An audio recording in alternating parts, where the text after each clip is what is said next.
Well, friends, today I'm going to have a talk on smart tips for IELTS reading, and these tips are suitable for general training and academic both. Friends, at the reading time, there is a lot of pressure on the students. They are not able to decide from where they should start their exam. So here I am sharing some smart tips that will help you to start your reading. So friends, when you're going to start your reading, at that time, the first thing that you have to take care, like from which passage I should start, from passage 1, passage 2 or passage 3. The smart answer is that you should always start your reading from passage 1 because the reason is that passage 1 is the easiest one, and usually in these days, what is happening in these days, the passage 1 that is coming in the exam is very easy, and there are blanks and question blanks plus true false not given in the passage 1. Such kind of questions are there, and blanks are usually 6 to 8. So this is I think a great thing for an IELTS student, that if he or she gets 6 to 8 blanks in passage 1 and work smartly on the blanks, because most of the students I have seen that they can do 100% blanks correct. So pay attention on blanks. Now the question is how to do blanks in passage 1. So friends, in passage 1, blanks are usually in the first 1 to 2 paragraphs, or maybe maximum 3 paragraphs, and they are of small in size and very easy in language. So blanks करने के लिए, how to do the blanks, you need to check the word before the gap and word after the gap. These are the two words, they are the keywords for you. Search for these keywords in the passage, and then read. When if you are able to find the keywords, suppose the word is the shape of a particular flower. Suppose shape of flower is dash. So shape is a keyword over there. So look for the shape. Shape is circular, oval, rectangular, like so. That will be your answer. So answer is always close to the keyword. Either it will be before the keyword and after the keyword. So the keyword, if you have successfully found, then answer is not so difficult, and after that you will find your next answer of blanks in a systematic way. Means in after every 2-3 lines you will find next answer, then next. All the answers are in proper order, so you need not to worry about. You just focus and keep on reading and finding the answers, and quickly do this task. And after that, I just want to say that passage 1 contains 13 questions. How many? 13. And they are the easiest one. Easiest. Suppose 8 blanks are there, and roughly 6 blanks can be done correct answers. So out of 8, 6, and there are 3 true false. Suppose you do three true false or yes no, they're not very difficult one. So approximately out of 3, 2 can be easily done. So sorry, they are 5. 8 plus 5, 13, and out of 5, 1 can easily do, like 4, 3 to 4 can be done. So overall from passage 1 you can get 9 or 10. If you're a bit smart in English, then it could be 11. So if you get 10 to 11 correct answers from the passage 1, you are on the path of getting 23 easily out of 40. So keep in mind that first passage will decide that whether you are going to get 23 correct answers. This depends upon your first passage. So don't be hurry doing first passage. If you take more time, suppose usually it is said that you should take 20 minutes, but I say that on first passage you should spend 25 minutes, because we have to do maximum correct from the passage 1, as it is the easiest one. Even in previous videos I already stress you that you should focus more on passage 1 so that our output, our outcome should be smart enough. 10 to 11 from the passage 1 is a great score, my dear friends. And blanks are easy to do, just concentration is needed, little bit practice. Usually in the passage 1, the kind of topics that examiner ask, they are based upon the history of something. History of can be glass, fiberglass, coffee, tea, beer, such kind of history, history of cloth, history of silk, history of wells. As you have seen in Cambridge books, various Cambridge books, you will find that in recently that tests like 14, 15 book, the first test is always based on history of something.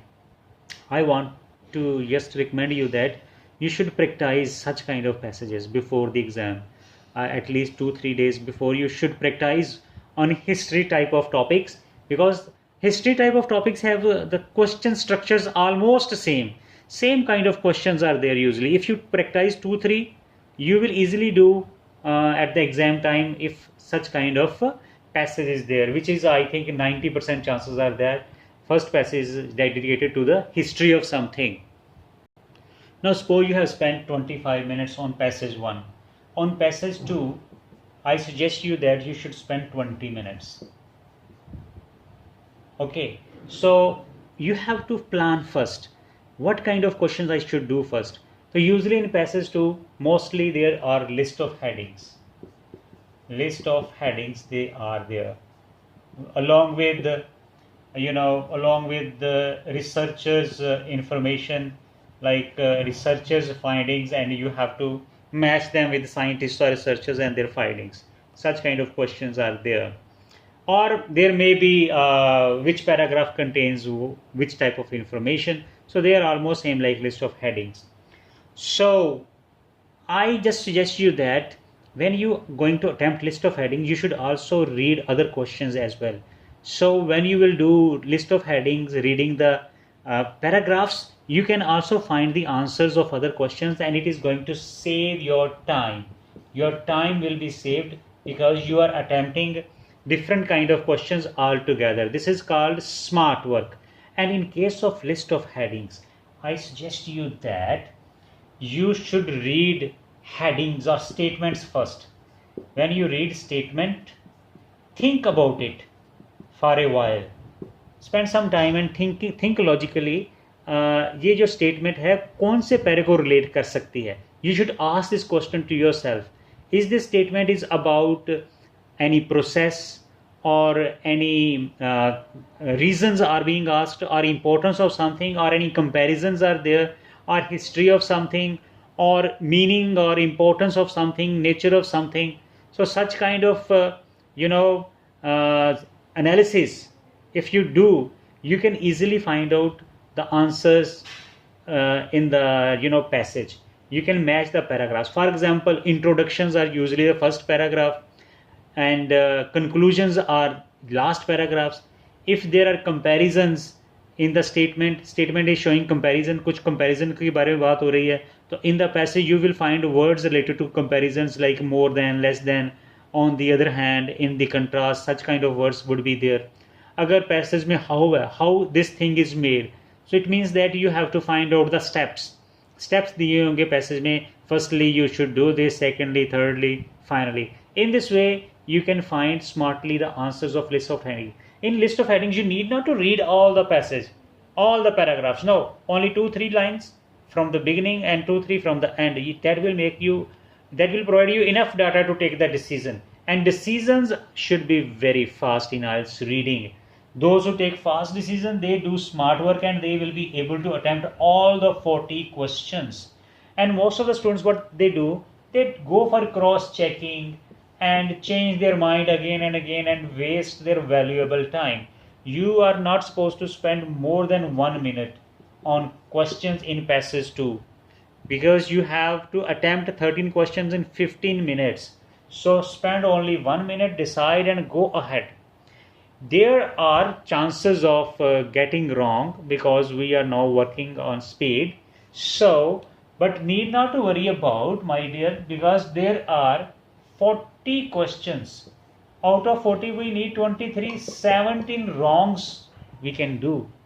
So I'm not saying that you will do all 17 wrong. There are chances that you will do only 10 wrongs or 12 wrongs. So still you are able to get a handsome score that will complete your conditions. Passage 3, bit harder. MCQs, usually they are 4, maybe rare cases 5, but they are 4. Ignore them. If you want 6 or 6.5 band, ignore them. Just do guesswork for these questions. Okay, because there is a shortage of time to read MCQs and finding the answers. Instead, you should go for blanks. Last passage is usually having blanks in these days. 7-8 blanks are there and they are easy.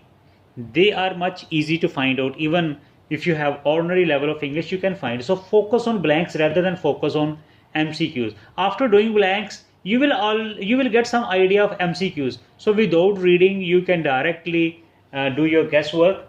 And according to my experience, what I say that in case of MCQs, I have seen that usually the answers from A, B, C, sometimes it may be D, that is rare case, mostly A, B, C, 3 options are they given, and the answers are usually from B and C. So if you have to make some guess, you should say, you can write all the answers B, B or all the answers C, C.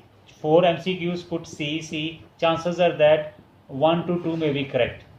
Not all, 1 to 2 may be correct there. So we can take some risks. Risks should be taken, more risk, more life. So these are important tips that you can follow whether you are academic student or general trading. Definitely these tips will work for you and you will get a handsome score. Thank you for watching it.